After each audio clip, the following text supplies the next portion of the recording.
What is this, a horror game? That man has seen something. Look at those eyes. No thank you, I'm out. Too scary. Everyone in the world has been asking me to look at the new trailer and pitch notes for FC26. And when I say everyone, I mean this one person asked me. So now I have to do it. I've seen a lot of people say that they're excited for the new game, that the trailer feels a little bit different than in previous years, but let me just start the video off by saying this. Don't get suckered in just yet. Now, I'm not gonna lie and say that the trailer doesn't feel different, because honestly, I agree with mostly everyone in that it does feel a little different.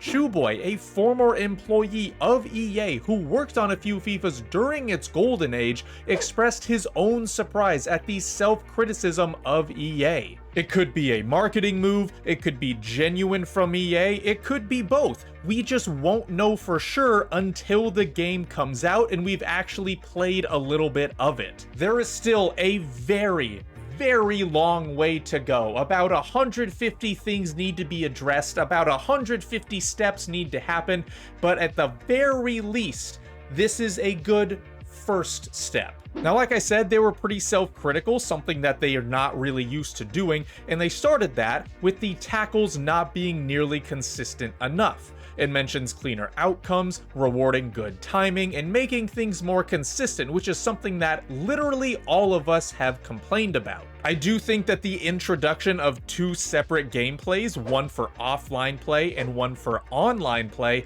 is a very good idea. Now, balancing the gameplay is still going to be important because a realistic base is going to be needed for a competitive gameplay aspect, while the authentic gameplay still needs to be a little bit arcadey, and if you don't agree, you don't understand how video games work. Even a game like Football Manager is not completely authentic. You can't take a 6th tier team in England and then make them win the Champions League within 7 seasons in real life. It is not possible. However, with that said, it should hopefully be a little bit easier to balance each gameplay experience separately instead of trying to blend a nearly unachievable gameplay experience between the two. They're adding more agility, which is, you know, that's good if the gameplay is consistent. I'm all for it. Dynamic dribbling, that's another good thing. Again, if the gameplay is gonna be consistent. Passing will be faster too. I think you guys know what I'm gonna say here. Banana hammock, you didn't think I'd say that, right? Yeah, no, I'm keeping you on your toes, follow along. Honestly, for me, it's the skill moves that they started to introduce in the trailer that scare me the most, because it seems like anytime they introduce a new skill move, it is ridiculously overpowered. You had El Tornado flick-ups from FIFA 19 that involved shooting and crossing, and then there was the bridge skill move in FIFA 21, both of which still give me nightmares, and I don't want to deal with any of that crap ever again, so please, for the love of God, do not make them overpowered. Oh, that's not good.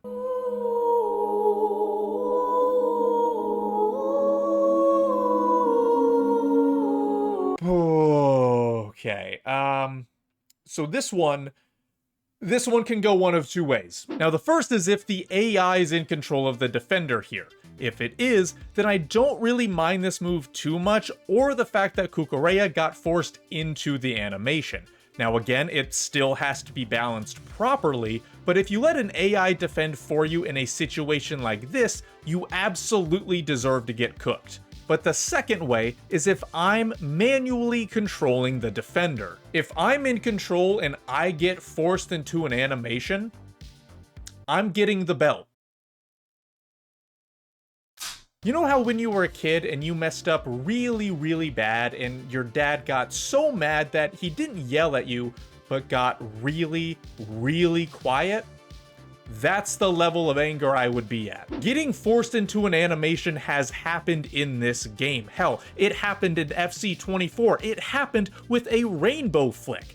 I would read the situation perfectly, sometimes even masterly baiting my opponent into the flick, and yet I'd still be forced into the animation. So I hope with every little fiber in my soul that this situation happened because it was AI in control, not a user.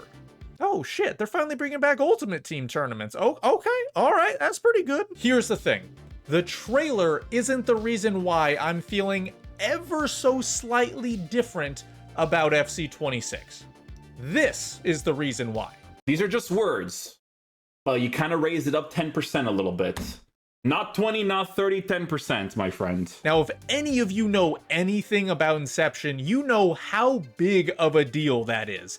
10% hope for anyone else isn't really anything, but for this man, who's been the leading voice talking about inconsistent gameplay without much support for over a decade, while having to suffer with Roberto Martinez as a manager, 10% hope is a huge deal. Now, that doesn't mean that FC26 is guaranteed to be great or even good. That doesn't mean that it can't flop like before, but it does make you pause for at least half of a second before getting snapped back to reality. And that half-second pause has not been here for at least the last 5 or 6 years. Now, the reason why Inception got so excited is because of this single line in the pitch notes.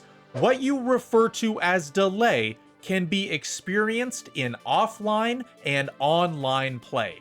That single line is what gives the entire pitch notes any value whatsoever. Now, the thing is, delay versus good and bad gameplay are two separate issues, at least in my mind, right? And honestly, a lot of this article confirms that.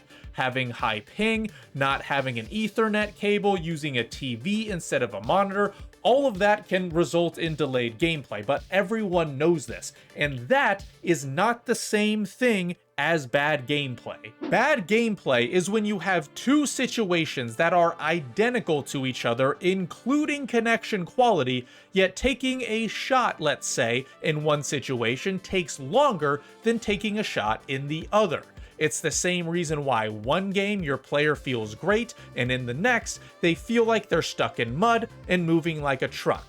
I still have evidence of this myself all the way back in FIFA 18 when this player, Lorenzo Insigne, who had 90 plus agility, balance, and very high dribbling and ball control, looked like he was Yao Ming on ice skates. And so the thing is, a lot of this article just mentions delay rather than bad gameplay. Except for that one single line.